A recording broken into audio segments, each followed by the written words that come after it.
أعوذ بالله من الشيطان الرجيم.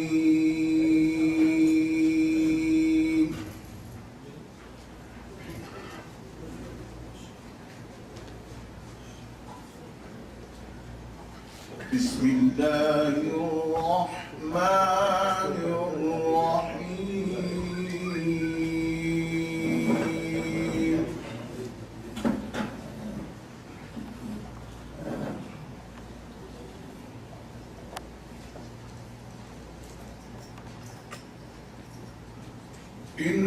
إن الذين فرقوا دينهم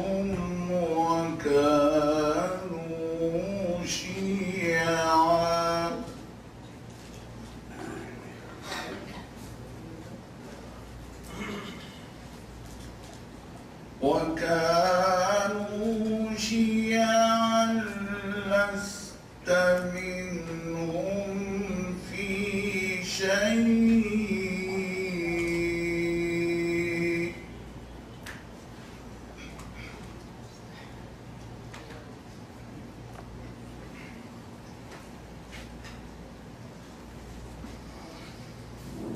إن الذين فرقوا دينهم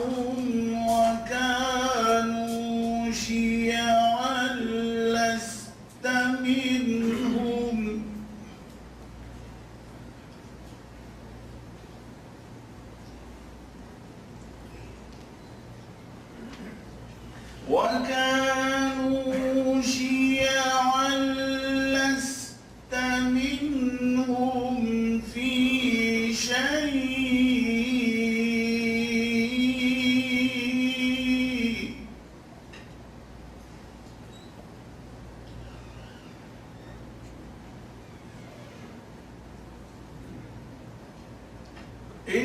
إنما أمرهم إلى الله ثم ينبئهم بما كانوا يفعلون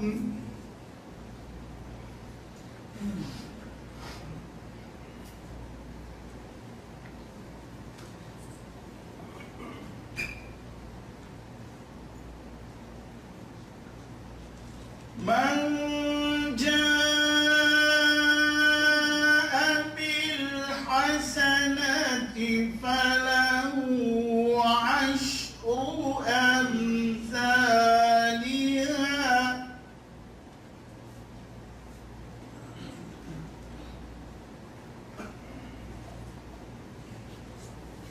ومن جاء بالسيئة فلا يجزى إلا مثلها وهم لا يظلمون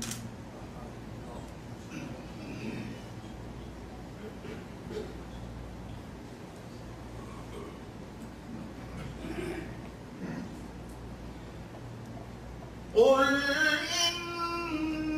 إنني هداني ربي إلى صراط مستقيم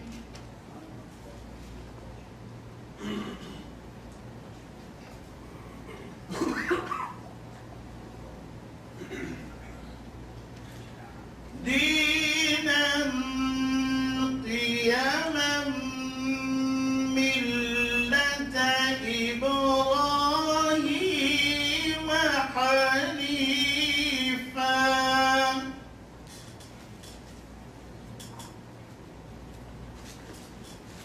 وما كان من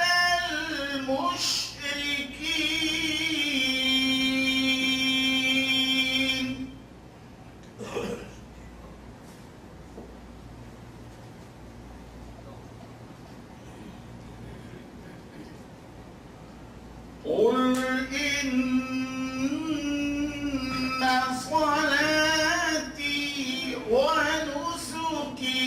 ومحياي ومماتي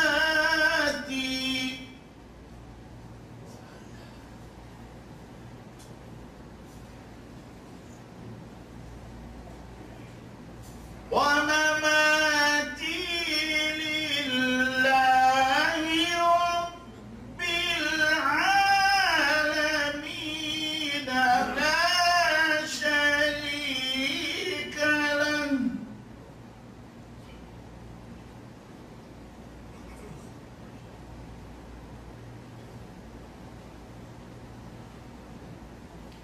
قل إن صلاتي ونسكي ومحياي ومماتي لله رب العالمين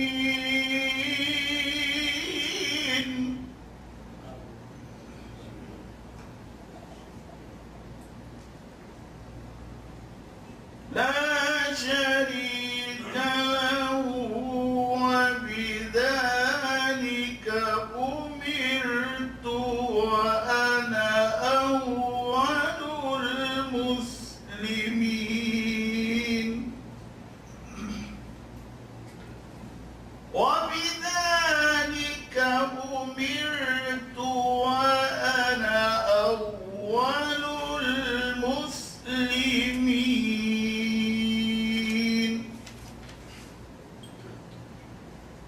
صدق الله العظيم.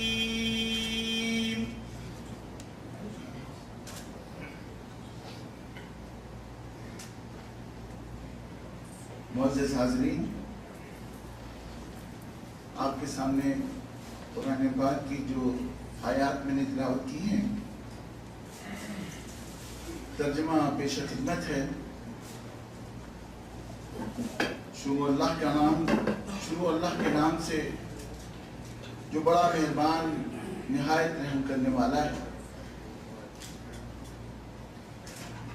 اے پیغمبر صلی اللہ علیہ وسلم، یقین جانیں کہ جن لوگوں نے اپنے دین میں تفرقہ پیدا کیا ہے اور گروہوں میں بٹ گئے ہیں، ان سے آپ کا کوئی تعلق نہیں ہے۔ ان کا معاملہ تو اللہ کے حوالے ہے، پھر وہ انہیں جتلائے گا کہ وہ کیا کچھ کرتے رہے۔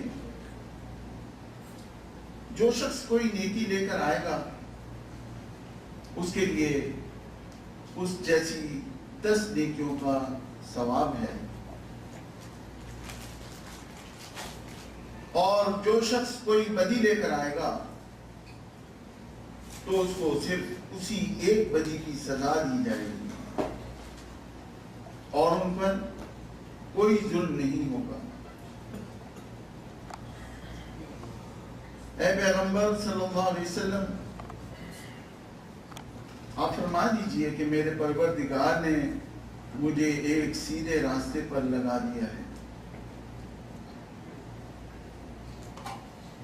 جو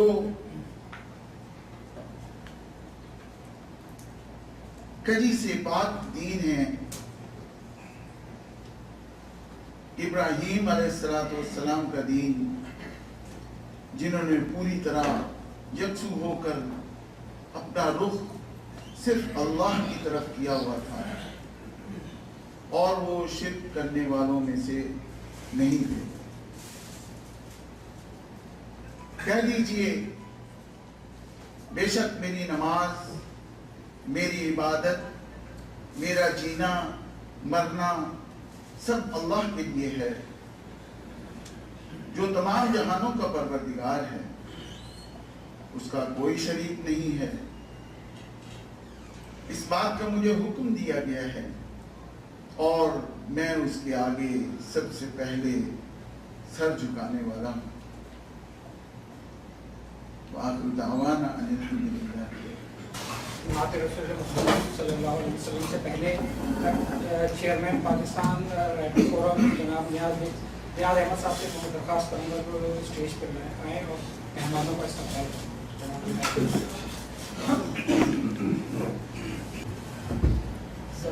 صدر محفل جناب عامر خورشید صاحب سے درخواست ہے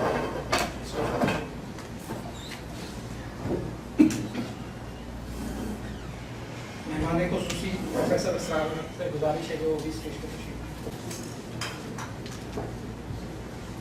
جناب رسول مقبول صلی اللہ علیہ وسلم کے لیے جناب شیر افضل صاحب سے گزارش ہے ہماری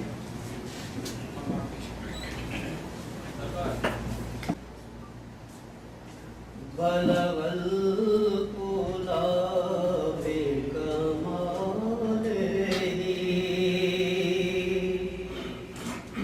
بلغ القلا بکمالہ کشف الدجى بجمالہ اسنى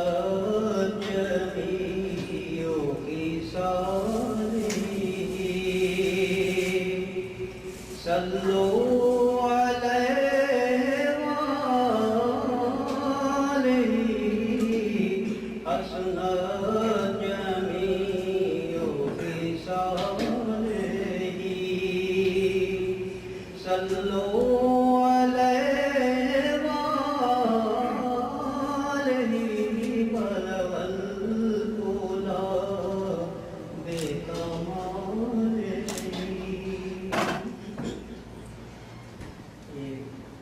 کلام مولانا ظفر علی خان. دل جس سے زندہ ہے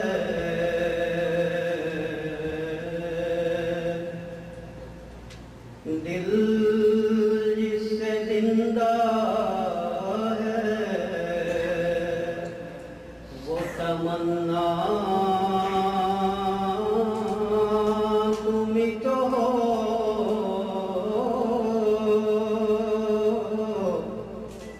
ہم جس میں بس رہے ہیں وہ دنیا تم تو ہو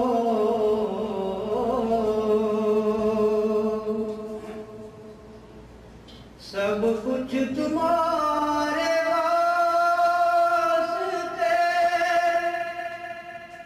پیدا کیا گیا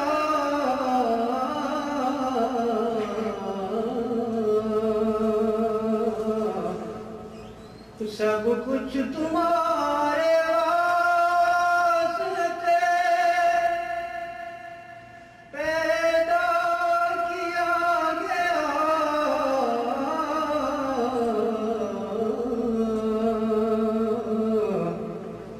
سب غایتوں کی غایت اولا تم تو ہو دل جس سے زندہ ہے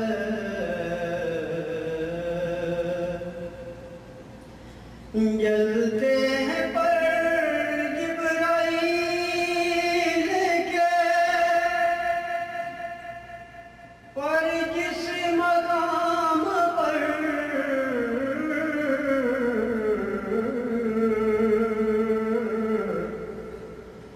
جلتے ہیں جس مقام پر جلتے ہیں جبرائیل کے پر جس مقام پر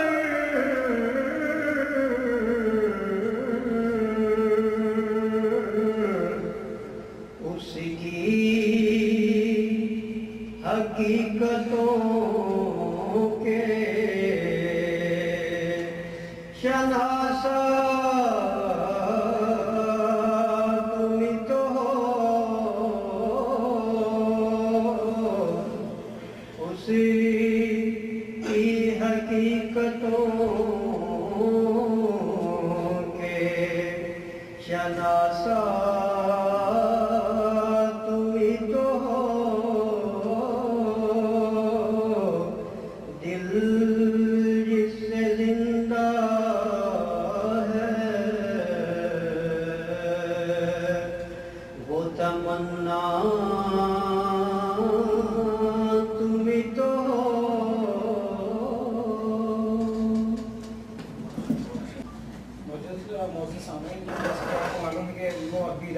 پاکستان رائٹر فورم جدہ کو یہ اعزاز حاصل ہے کہ اس ادارے کے زیر اہتمام ہمیشہ بامقصد اور انتہائی معیاری تقریبات منعقد کی جاتی ہیں جو ملک و قوم کے مفاد میں اور معاشرے میں مثبت روایات کی ترجمان اور دین اسلام کی سربلندی کے جذبوں کی عکاس ہوتی ہے۔ پاکستان رائٹر فورم ساتھ ساتھ دنیا کے بدلتے ہوئے حالات پر بھی نظر رکھے ہوئے ہے اور آج کا پروگرام عصر حاضر کا انسانی المیہ انہی حالات کو دیکھتے ہوئے ترتیب دیا گیا ہے۔ تو ناظرین سامعین، میں پروگرام کو آگے بڑھاتے ہوئے تقریر کے لیے اردو نیوز کے لیے پردیس کہانی اور پردیسیوں سے انٹرویو کا نیا سلسلہ شروع کرنے والے سینئر صحافی مصطفیٰ حبیب صاحب سے درخواست کروں گا کہ آئیں اور اپنی بات رکھیں۔ مہمان ہمارے گرامی اور سامعین کا موضوع ہے انسان موجودہ دور کا انسانی المیہ۔ میں کوشش کر رہا ہوں کہ ایک واقعہ آپ کے سامنے پیش کروں، اس سے اندازہ ہوا ہے کہ ہم جس موضوع پہ بات کر رہے ہیں وہ کس نہج پہ پہنچ چکا ہے۔ جیسے پہلے بھی میں یہاں آ کے بات کر چکا ہوں اور کوشش میری یہی ہوتی ہے کہ واقعات سے اپنی بات پہنچا سکوں، یہ انداز ہے میرا۔ 2001 کی غالباً بات ہے، 2001-2 کی اگست ستمبر کا مہینہ تھا۔ کراچی میں 5 اسٹار چودھری صاحب کا واقف ہوں میں اپنے دوست کے ساتھ ایک ہوٹل میں کھانا کھانے گیا۔ 5 اسٹار چودھری پہ اس ہوٹل پہ میں اپنے دوست کے ساتھ بیٹھا ہوا تھا۔ ہم کھانے کا آرڈر دے چکے تھے کہ سامنے کچرا کنڈی میں مجھے ایک بچہ نظر آیا۔ وہ بچہ کچھ تلاش کر رہا تھا۔ میں کھانے کی میز سے اٹھا، کافی دیر تک تو میں غور کرتا رہا کہ شاید وہ کچرے کی ڈھیر سے اپنا کچرا چننے والا بچہ ہے، وہ کچرا ہی چن رہا ہوگا۔ لیکن رات کے 10-11 بجے وہ بچہ اس کچرے کی کنڈی پہ کچھ تلاش کر رہا ہے۔ میں میز سے اٹھا، سیدھا اس کچرا کنڈی پہ گیا، اس بچے کو ہاتھ لگایا، وہ خوفزدہ ہو گیا، پیچھے ہٹ گیا۔ میں نے اس کو کافی کوشش کے بعد اس بات پہ راضی کیا کہ وہ میرے ساتھ چلے، وہ کیا تلاش کر رہا ہے۔ وہ میری زبان نہیں جانتا تھا، مجھے حیرت ہوئی کہ میں اسے بولنا چاہا، وہ کچھ بھی نہیں سمجھ سکا میری بات۔ 10-12 سال کا بچہ ہوگا، بہت خوبصورت گورا سا بچہ، بہت پیارا بچہ۔ میں اس کو وہاں سے لے کر آیا اپنے ہوٹل پہ اور بڑی کوشش کی، کچھ سمجھ نہیں آیا تو ہوٹل کے ویٹر کو بلایا جو پشتو جانتا تھا، پٹھان تھا۔ میرا خیال ہے بچہ شاید پشاور سے آیا اور پٹھان ہے۔ میں نے اس ہوٹل کے ویٹر سے کہا کہ یار ذرا ترجمہ کر دو، یہ کیا کہنا چاہ رہا ہے، یہ مسئلہ کیا ہے۔ اس نے کہا ابھی تو اس کو بھوک لگی ہے، ابھی آپ اس کو کھانا کھلاتے ہیں پھر بات کریں گے۔ کھانا منگایا، کھانا کھا لیا۔ آخر اس ہوٹل کے ویٹر نے، اللہ تعالیٰ اس کو اجر دے، اس نے میرا ساتھ دیا، اس نے اس بچے سے مترجم کا کام کیا۔ اس نے، آپ حیرت زدہ ہوں گے، وہ بچہ افغانستان سے کراچی پہنچا تھا۔ اس بچے کے 2 بھائی تھے۔ اس نے جو کہانی سنائی وہ یہ تھی کہ افغانستان کے اندر جب غیر ملکی افواج داخل ہوئی ہیں تو اس بچے کے والد ایک سرکاری ملازم ہوا کرتے تھے۔ اس کے گھر، اس نے اشارہ کیا کہ یہ سامنے آپ کو آئی بلاک کا گھر نظر آ رہا ہے، 1000 گز پہ ایسا میرا بنگلہ ہوتا تھا۔ میں ایک گدے پہ سویا کرتا تھا، میری امی میرا دلال اٹھایا کرتی تھی۔ پھر وہ فوج گھر میں داخل ہوتی ہے، میرے والد کو قتل کر دیتی ہے، میری ماں ہم دونوں بھائیوں کو لے کے وہاں سے بھاگتی ہے، ہمیں بچانے کی کوشش کرتی ہے اور پھر میرے سامنے میری ماں کو وہ لوگ پکڑ لیتے ہیں۔ میری ماں ہم دونوں بھائیوں کو ایک ٹرک میں ڈال دیتی ہے۔ اس کے بعد وہ جب بھاگنے لگتی ہے تو وہ پکڑ چکے ہوتے ہیں اور ہم چھپ جاتے ہیں ٹرک میں، اور پھر وہ وہاں سے کسی نہ کسی طرح اس ٹرک کے ذریعے پشاور پہنچے اور پھر وہاں سے کراچی آئے۔ یہاں کے دونوں بھائی بھی بچھڑ گئے، اس دوران وہ دونوں بھائی بھی بچھڑ گئے۔ اس نے بتایا کہ 3 دن سے میں نے کچھ نہیں کھایا ہے اور میں کچرے کے ڈھیر پہ کھانا تلاش کر رہا تھا۔ میرا خیال تھا کہ یہ ہوٹل ہے، یہاں سے کچھ پھینکا ہوگا، تو وہ تلاش کر رہا تھا میں۔ یہ ہے وہ انسانی المیہ جو اس دنیا میں جنگ و جدل کے بادل نے پیدا کیا ہے۔ اس سے اندازہ ہو رہا ہے آپ کو کہ دنیا کے اندر ہمارے لوگ، ہمارے بچے کن حل سے گزر رہے ہیں۔ آپ افغانستان کی بات لے لیں، آپ کشمیر کی بات لے لیں، آپ عراق چلے جائیں، آپ شام چلے جائیں، آپ یمن چلے جائیں، آپ میانمار چلے جائیں، آپ کو ہر جگہ انسانی المیہ نظر آ جائے گا۔ میں مسلمان کی بات نہیں کر رہا ابھی، میں بات صرف انسان کی کر رہا ہوں کیونکہ ہمارا موضوع انسانیت ہے اور مسلمان کا اصل موضوع ہی انسانیت ہے، اسلام کا اصل موضوع ہی انسانیت ہے، اور وہ انسانیت آج رسوا ہو رہی ہے۔ میں آپ کو بتا رہا ہوں کہ کبھی کبھار عراق میں کھڑی ہوئی وہ بچی، کبھی محسوس کر کے دیکھیے، اپنے آپ پہ رکھیے، وہ بچی عراق کے بارڈر پہ اپنے ہی ملک میں پناہ گزین ہے، اس کے ہاتھ میں تھال ہے، وہ اقوام متحدہ کی امداد کی منتظر ہے۔ وہ بچی جس کے چہرے پہ نظر آ رہا ہے کہ وہ ایک بہت اچھے خاندان سے، بہت اچھے معاملات سے رہی ہے، اور آپ کو اس حالت پہ آ گئی ہے کہ مانگ کے کھانے پہ مجبور ہے، اپنے آپ کو بچانا چاہتی ہے۔ کتنے واقعات ہم شائع کر چکے ہیں، بچے اپنی ماؤں سے بچھڑ گئے ہیں، شام کے اندر بچے اپنی ماؤں سے عراق میں بچھڑ گئے ہیں۔ یہ المیہ نہیں تو کیا ہے؟ ہم انسانی المیہ کی بات کر رہے ہیں، وہ المیہ آہستہ آہستہ ہر ملک کو کھاتا جا رہا ہے۔ افغانستان، شام، عراق، برما، کشمیر، ہر ملک آئے کر کے شکار ہوتا جا رہا ہے۔ لیکن یہ المیہ یہاں ٹھہرنے والا نہیں ہے۔ ہم یہ سمجھتے ہیں کہ یا جو لوگ اس المیہ کو پیدا کرنے والے ہیں، جنہوں نے اس المیہ کو پیدا کیا ہے، وہ یہ سمجھتے ہیں کہ یہ المیہ صرف مسلمان ممالک کے لیے ہے، یہ المیہ صرف اسلام پرستوں کے لیے ہے، تو ان کی بھول ہے۔ یہ المیہ آہستہ آہستہ ادھر پہنچ رہا ہے۔ آپ بھی دیکھ رہے ہیں، آپ بھی پڑھتے ہوں گے، آپ نے بھی سنا ہوگا، یورپ جیسا ترقی یافتہ ملک ہے، وہاں کی فگر یہ ہیں کہ وہاں بچے جو ہیں مانگنے پہ مجبور ہوتے جا رہے ہیں۔ یہ یورپ کی فگر ہے۔ وہاں پہ بھی دہشت گردی کا عنصر آتا جا رہا ہے۔ امریکہ میں ہر روز فائرنگ کے واقعات ہو رہے ہیں، ان کے اپنے لوگ اٹھتے ہیں، مار دیتے ہیں۔ یہ المیہ ہے۔ یہ یعنی کہ جب جو بیج انہوں نے مسلمان ممالک میں بویا تھا، وہ آج ان کے اپنے ملک میں بھی کٹ رہا ہے۔ لیکن اس کا ایک دوسرا پہلو بھی ہے جس کی طرف میں آنا چاہتا ہوں۔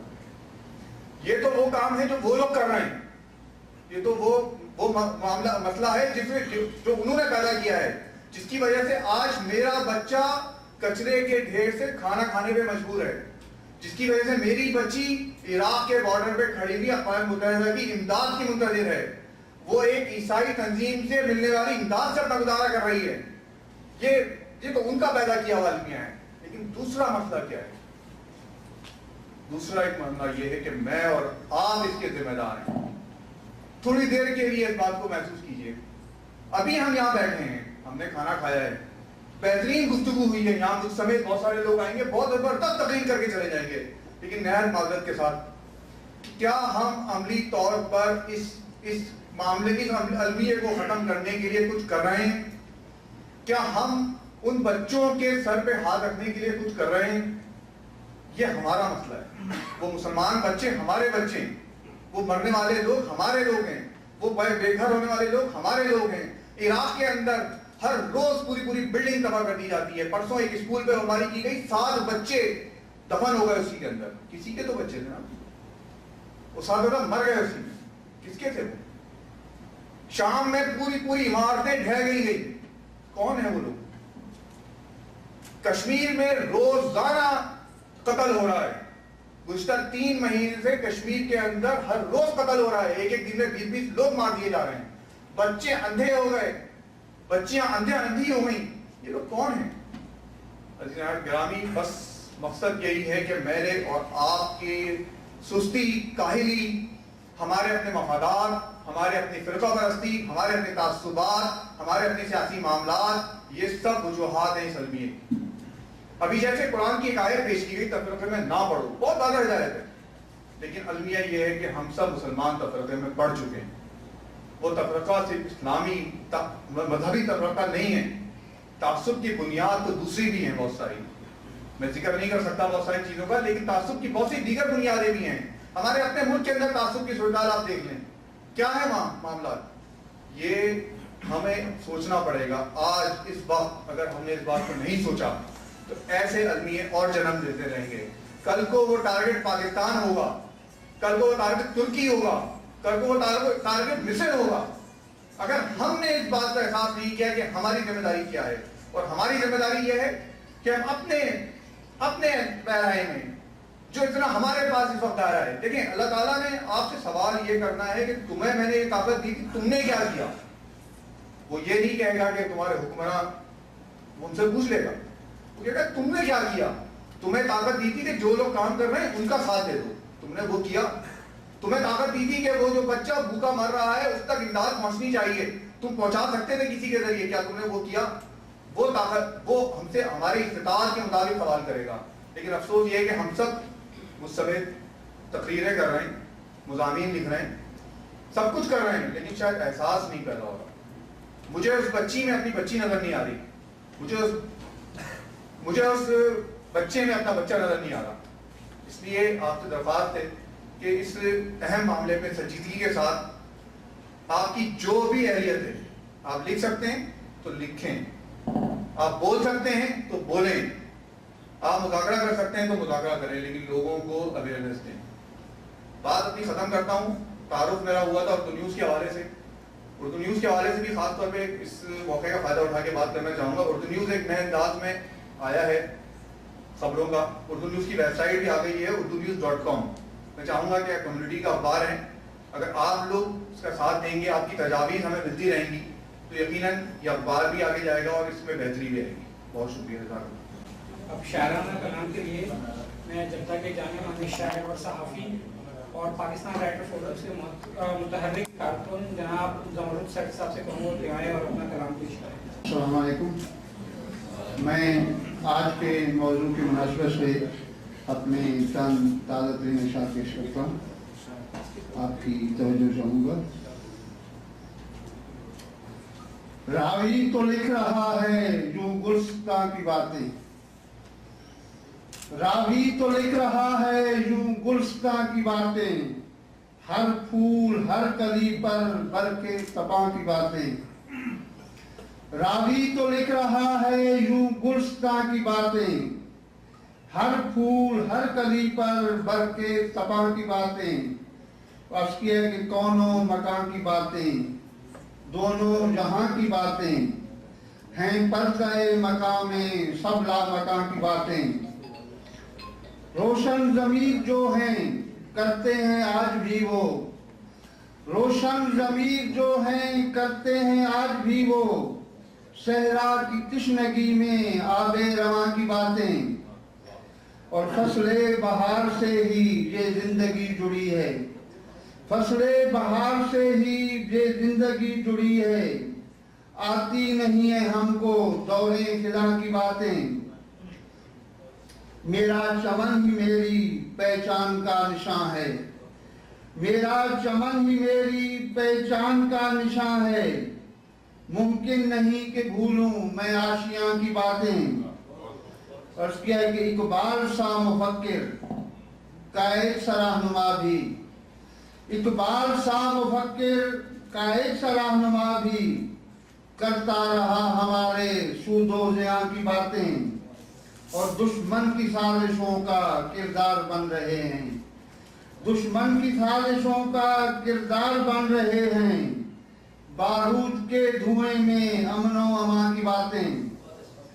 اور عرض کیا ہے توجہ چاہوں گا کہ جرت بھی ہے سلامت، جذبے بھی ہیں سلامت، جرت بھی ہے سلامت، جذبے بھی سب جواں ہیں، ایٹم کے دور میں بھی تیرو کما کی باتیں.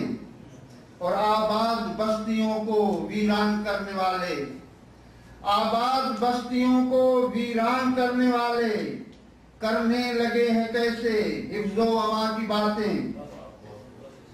اور دریا ہمارے خون کے ہر سمت بہ رہے ہیں، دریا ہمارے خون کے ہر سمت بہ رہے ہیں، ہر دور میں ہے زندہ نوکے سنا کی باتیں. اور اب یار کی غلامی شیوا نہیں ہمارا، اب یار کی غلامی شیوا نہیں ہمارا، ہم کو نہیں لبھاتی حسن بتا کی باتیں. اور آخری دو شعر کہ انسان بن گیا ہے انسان کا ہی دشمن، انسان بن گیا ہے انسان کا ہی دشمن، شاید بھلا چکا ہے حق کی ادا کی باتیں. اور لکھتے رہیں گے ہم بھی خونے جگر سے سیفی، لکھتے رہیں گے ہم بھی خونے جگر سے سیفی، سارے جہاں کی باتیں سوزے نہاں کی باتیں. راوی تو لکھ رہا ہے یوں گلستاں کی باتیں، ہر پھول ہر کلی پر برکے تباں کی باتیں. بہت شکریہ.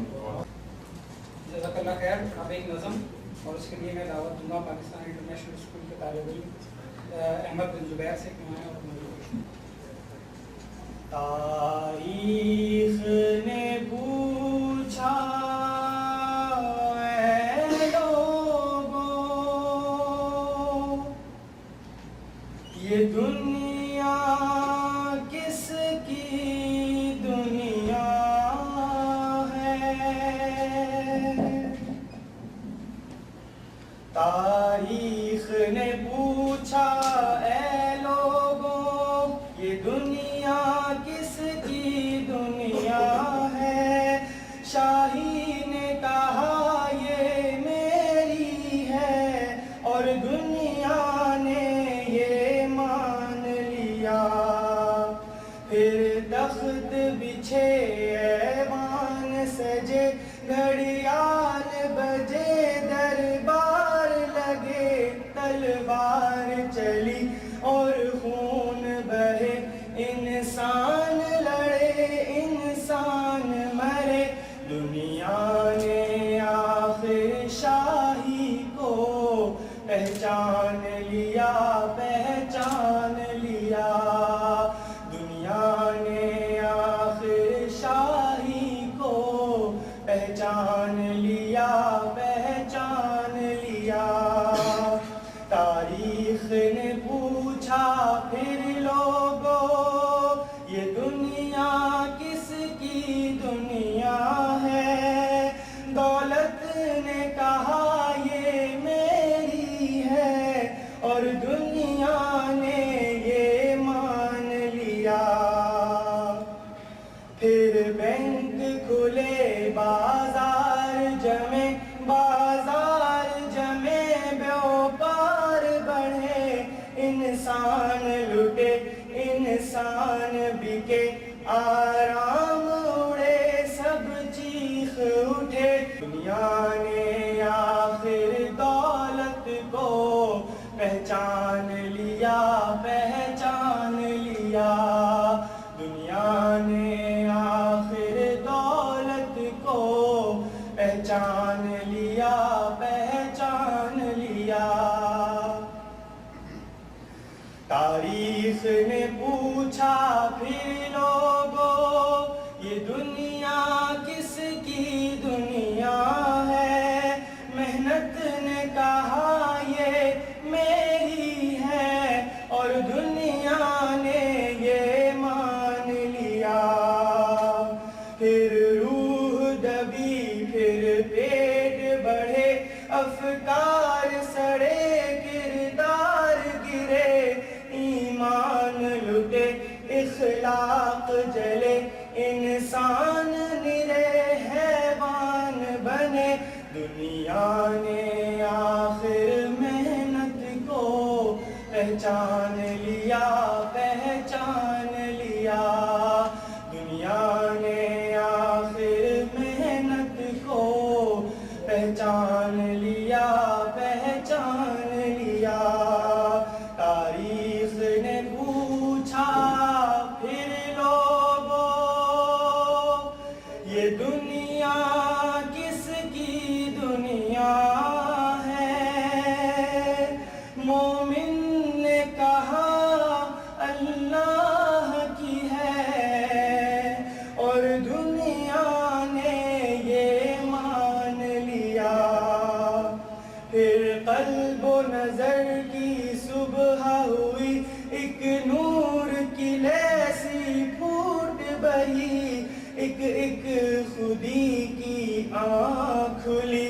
فطرت کی صدا پھر گونج اٹھی. دنیا نے آخر آقا کو پہچان لیا پہچان لیا. دنیا نے آخر آقا کو پہچان لیا پہچان لیا. اب میں دعوت خطاب دوں گا آج کے مہمان خصوصی جناب پروفیسر اسرار صاحب کو. آپ کا تعارف یہ ہے کہ آپ بیٹر جی کالج میں اکانومی کے پروفیسر ہیں. الحمدللہ وکفا والصلاۃ والسلام علی رسول الکریم وعلی آلہ وصحبہ اجمعین.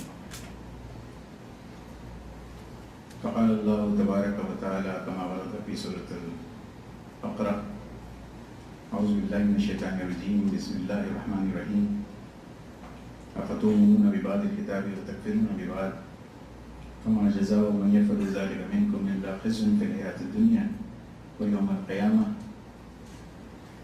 يردون إلى أشد العذاب وما الله بغافل عما تعملون. فقال الله تبارك وتعالى كما ورد في سورة الحجرات يا أيها الناس إنا خلقناكم من ذكر وأنثى وجعلناكم شعوبا وقبائل لتعارفوا إن أكرمكم عند الله أتقاكم إن الله عليم خبير. صدق الله العظيم. رب اشرح لي صدري ويسر لي أمري واحلل عقدة من لساني يفقهوا قولي. معظم جناب صدر، عزیزان گرامی، برادران اسلامی، خواتین و حضرات کی معذرت، خواتین ایبسنشیا،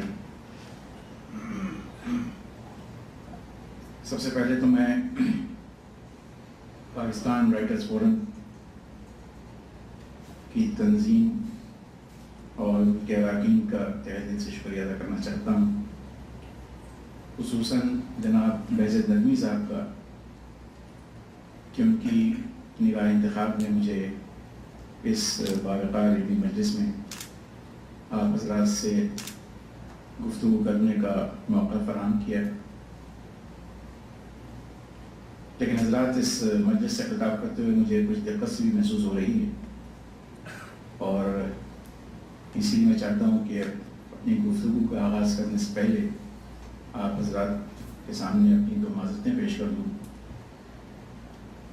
پہلی معذرت یہ ہے کہ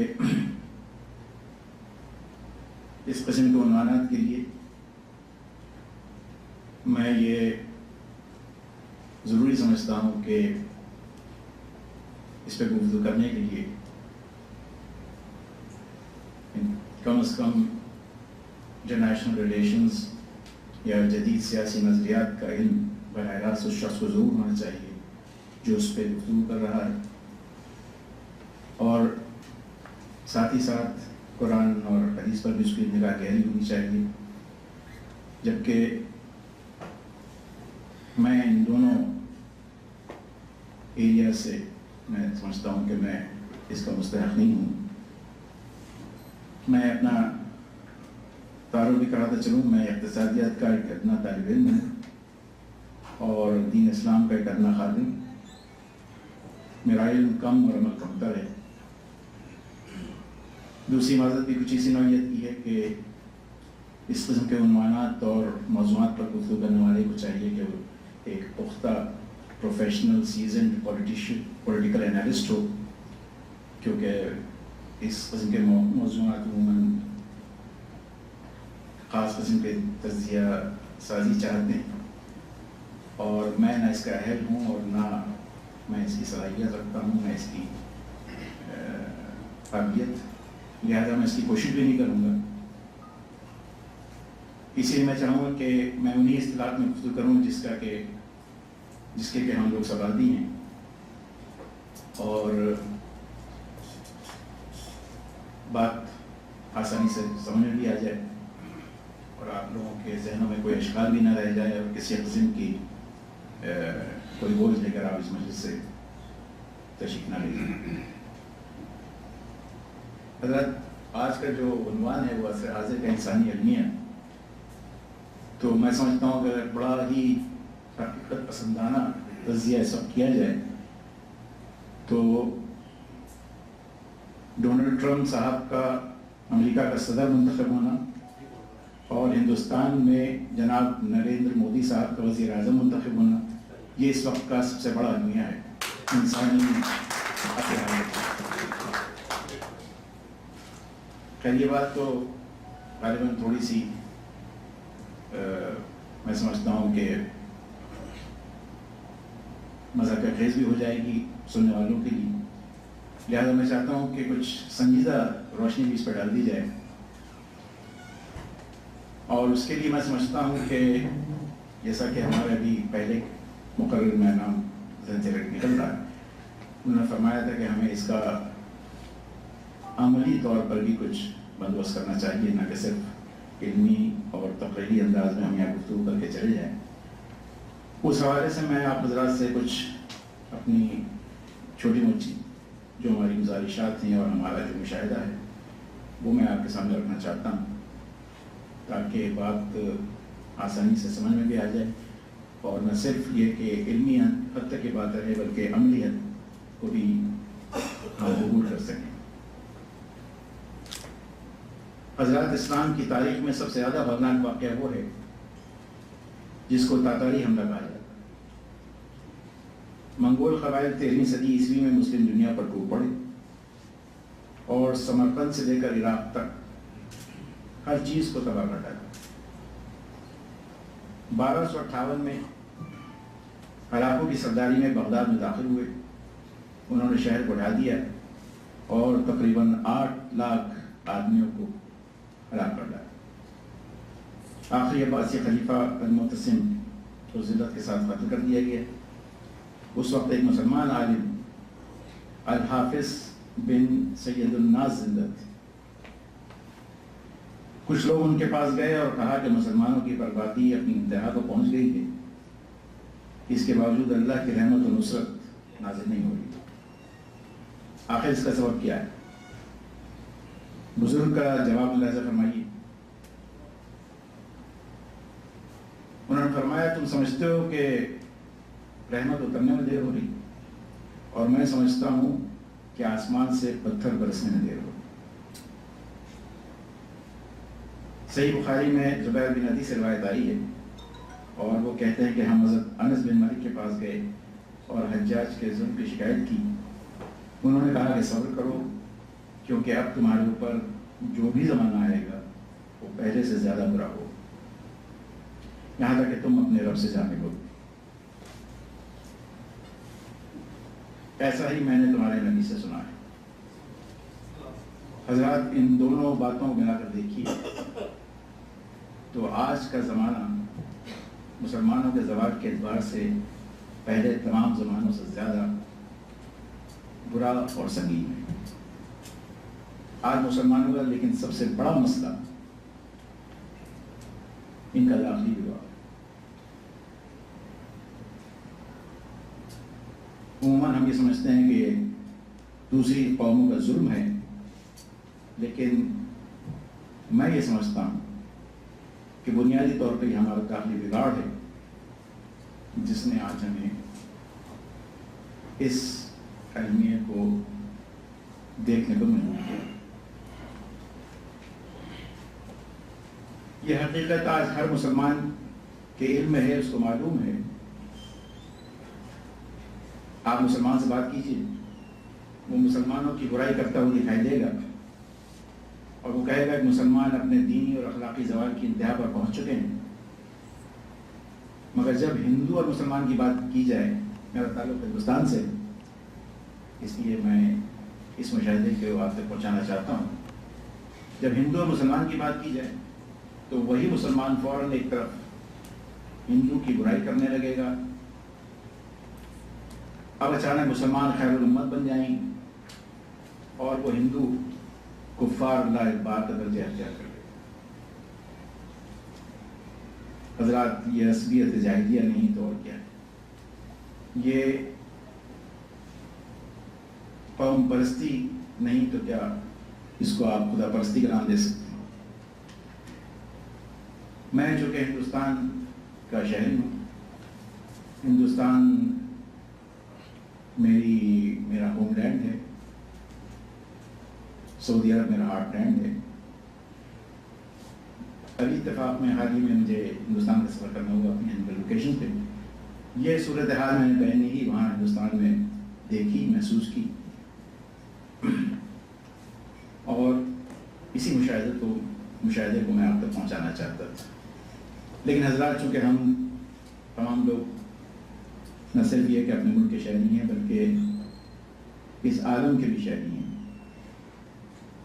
اس عالم کی بھی شہریت ہماری ہے، لہٰذا ہمیں چاہیے کہ ہم ان حالات کو عالمی سطح سے بھی، عالمی سطح کے تناظر میں اور بین الاقوامی سطح کے تناظر میں بھی اس کا مشاہدہ کریں۔ دیکھیے آج کی دنیا گلوبل ولیج کا درجہ اختیار کر چکی۔ آپ ذرا جانتے ہیں کہ دنیا نے سائنسی اور مواصلاتی ترقی کو اتنی قریب سے دیکھا ہے کہ آج فاصلے تقریباً ختم ہو چکے ہیں، اور یہی وجہ ہے کہ پوری دنیا کو ہم گلوبل ولیج یا ایک شہر کے طور پر دیکھتے ہیں اور سمجھتے ہیں۔ کوئی بھی واقعہ، کوئی بھی ایونٹ، کوئی بھی واقعہ کہیں بھی ہو، ابھی حال ہی میں آپ نے امریکہ کے الیکشن دیکھے، آپ ٹیلی ویژن پر براہ راست یہاں بیٹھ کر دیکھ سکتے ہیں، لیکن ظاہر اور خارج میں یہ فاصلے اتنے کم ہو جانے کے باوجود دلوں کے فاصلوں میں کوئی کمی واقع نہیں ہوئی۔ دل پھٹے ہوئے ہیں، کوئی قدر مشترک موجود نہیں ہے، یہاں تک کہ امریکہ میں رہنے والا کالا اور گورا علیحدہ ہے، ان کے دلوں کو جوڑنے والی کوئی شے، کوئی رشتہ موجود نہیں۔ اس کی وجہ یہ جدید دور کی مادیت اور احلال ہے، دونوں نے ان کی بنیادیں منہدم کر دی ہیں۔ نہ وحدت خالق الہ باقی رہی ہے، نہ وحدت آدم و حوا باقی رہی ہے، اور کوئی تیسری چیز ہے ہی نہیں جو انہیں جوڑ سکے۔ ایک انگریز کو ایک جرمن کے ساتھ کون سی چیز ہے جو جوڑ سکے؟ ایک چینی کو روسی کے ساتھ کون سی قدریں ہیں جو جوڑ سکے؟ ایک جاپانی کو ایک ایرانی کے ساتھ کون سی شے ہے جو جوڑ سکے؟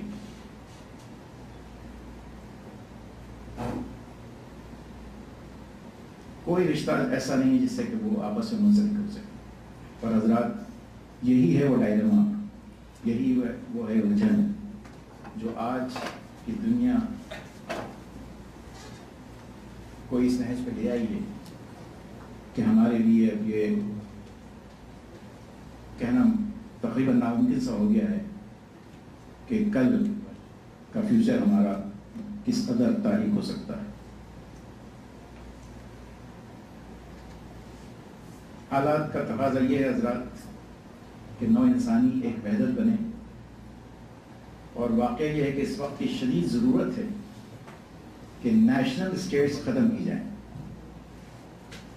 اب یہ میں نے ایک بڑا شاکنگ اسٹیٹمنٹ یا سویپنگ اسٹیٹمنٹ دے دیا ہے، آپ کے ذہن میں ضرور اشکال پیدا ہوا ہوگا، سوال پیدا ہوئے ہوں گے، لیکن میں جیسے اپنی گفتگو آگے بڑھاؤں گا انشاءاللہ میں کوشش کروں گا کہ اپنی اس سویپنگ ریمارک کو، اس شاکنگ اسٹیٹمنٹ کو جسٹیفائی کر سکیں۔ حضرات، اس وقت کی اہم ضرورت ہے کہ نیشنل اسٹیٹس کو ختم کیا جائے اور ایک عالمی اسٹیٹ قائم ہو، ورنہ نو انسانی کی ہلاکت کے سخت خطرے موجود ہیں اور اس سے آلریڈی ہم دو چار۔ اگر کہیں حادثاتی طور پر عالمی جنگ شروع ہو گئی تو ہم نہیں کہہ سکتے کہ کیا انجام ہوگا، شاید یہ نو انسانی کی اجتماعی خودکشی بن جائے، لیکن اس خطرے کے ادراک اور شعور اور اس کے تدارک کے احساس کے باوجود دلوں کو قریب لانے والی انسان کی اپنی سوچ کسی مضبوط، پائیدار اور ٹھوس بنیاد تلاش اور فراہم کرنے میں تاحال ناکام اور حاصل۔ حضرات، یہی وجہ ہے کہ پہلی جنگ عظیم جو غالباً 1914 میں شروع ہوئی اور 1918 میں اختتام پذیر ہوئی، پہلا تجربہ لیگ آف نیشنز کا کیا گیا۔ لیگ آف نیشنز ایک وہ تنظیم تھی جو نہایت ناکام رہی۔ وجہ، جب فکر میں کوئی بنیاد نہیں، دلوں میں کوئی جگہ نہیں، تو محض ساتھ بیٹھنے اور اپنے مفادات کی رانی اڑانے سے اور ان کے تحفظات کے لیے جائز اور ناجائز طور پر اسلام نہاد عالمی ادارے کو استعمال کرنے سے مسائل کو حل نہیں ہیں، بلکہ وہ تو مزید الجھیں گے، مزید بگڑیں گے، اور ان کے نتائج پہلے سے زیادہ خطرناک نکلیں گے، جیسا کہ آپ حضرات نے تاریخ میں پڑھا ہوگا کہ 20 برس کے بعد جب دوسری جنگ عظیم ہوئی تو لیگ آف نیشنز ایبسلوٹلی فیل ہو چکی تھی. اور اسی پہ ہمارے شاعر مشرق علامہ اقبال صاحب نے فرمایا تھا کہ بیچاری کئی روز سے دم توڑ رہی ہے، ڈر ہے خبر بد نہ میرے منہ سے نکل جائے.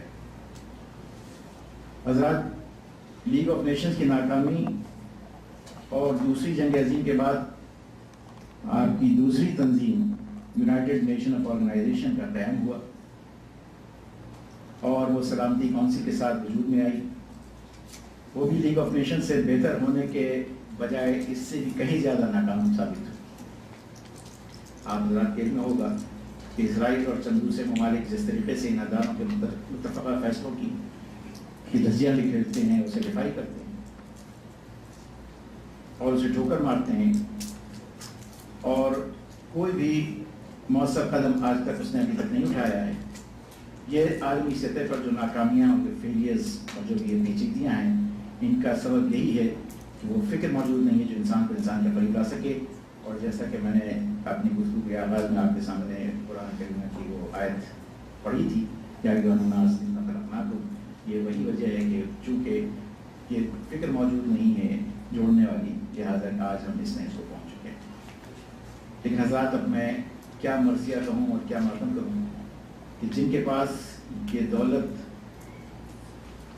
موجود ہے، ان کے افلاس اور ان کے اخلاص کا حال یہ ہے کہ وہ خود ہی منقسم.